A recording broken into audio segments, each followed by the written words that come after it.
day 96. I am in Tully. In fact, I'm standing in there. Well, I guess it's a monument of some kind. It's a giant gumboot. It's 8 meters tall. So yeah, this is Tully.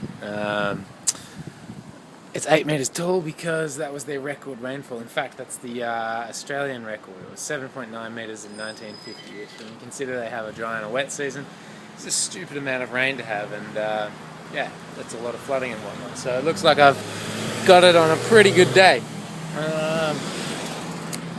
Anyway, yeah, today was good. I ran from Cardwell into Tully here. It was 43. I had a guy join me for 25 to 26 Ks. His name's Peter, and good bloke, good to chat to. He's a banana farmer, and yeah, no, and a good athlete. But to his, it's a hard one to explain. It's funny. He has a knee problem from a marathon he did a while back, and basically getting over the 20k barrier is difficulty, and he thought he'd healed up from that, and came out with a day, and approaching the 20k mark, things turned a bit sour, and we did a lot of sort of walking into town, and it was funny because the poor guy was so disappointed in himself, so pissed off, like seriously pissed off, and I'm going, no, it's fine, chill out, it's cool, I'm happy to have an excuse for a walk for once, and more than happy to yeah, just walk into town, hoping that he, wasn't pushing himself, not injuring it any further. But I know exactly how he felt. He really would have wanted to, because just by the look of it, I remember when he jumped out of the car, I'm like, oh mate, this guy will give me a run for my money. He's got that sort of athletic runner's build, and yeah. Anyway, so I don't know what to take out of that. I don't know. Sometimes maybe looking at that one from the third-person perspective, you can see that. Really, sometimes you shouldn't be hard on yourself. Well, that's always my opinion. If you've got an injury, if you're sick, it's not your fault. So often we beat ourselves up all the time for something that's really not our fault. And anyway, so it's funny because I was taking away from it. I appreciate so much having this bloke out here running for such a long period of time. It's the most that someone's ever run with me, and it makes the day fly by. Like, a marathon is so easy if you're doing it with somebody, training together and just enjoying it together. So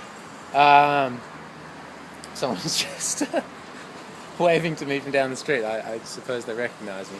Actually, a lot of people do nowadays. Like yesterday, it was funny. I was walking down the main street of Cardwell. I didn't even know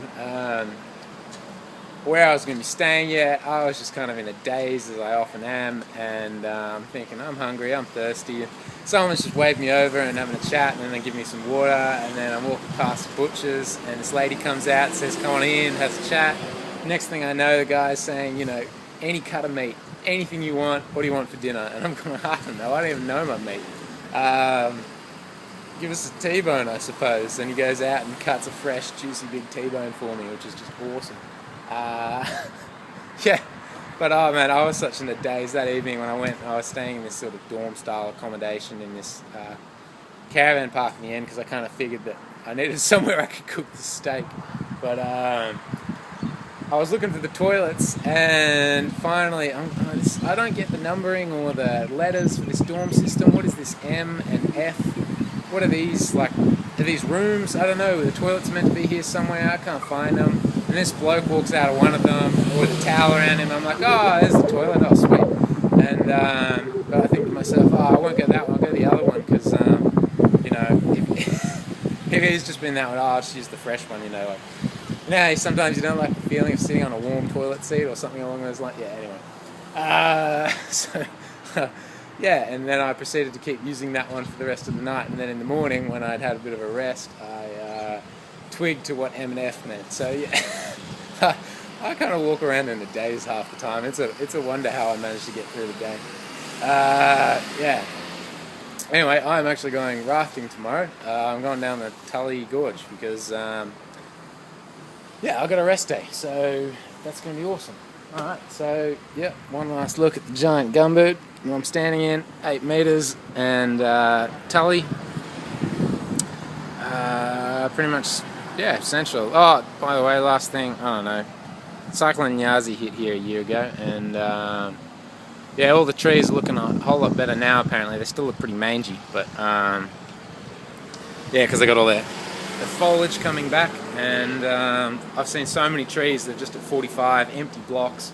Definitely looks like a region that was ravaged. So yeah, it's a bit rough. But talking to Peter, apparently things are going back well again. Obviously bananas farms. You would have heard about that. You would have seen it in the prices. But anyway, he was telling me some interesting stories about what it's like to be a farmer in that sort of circumstance. Anyway, enough to talk about today. Yeah, all the best. I'll catch you tomorrow.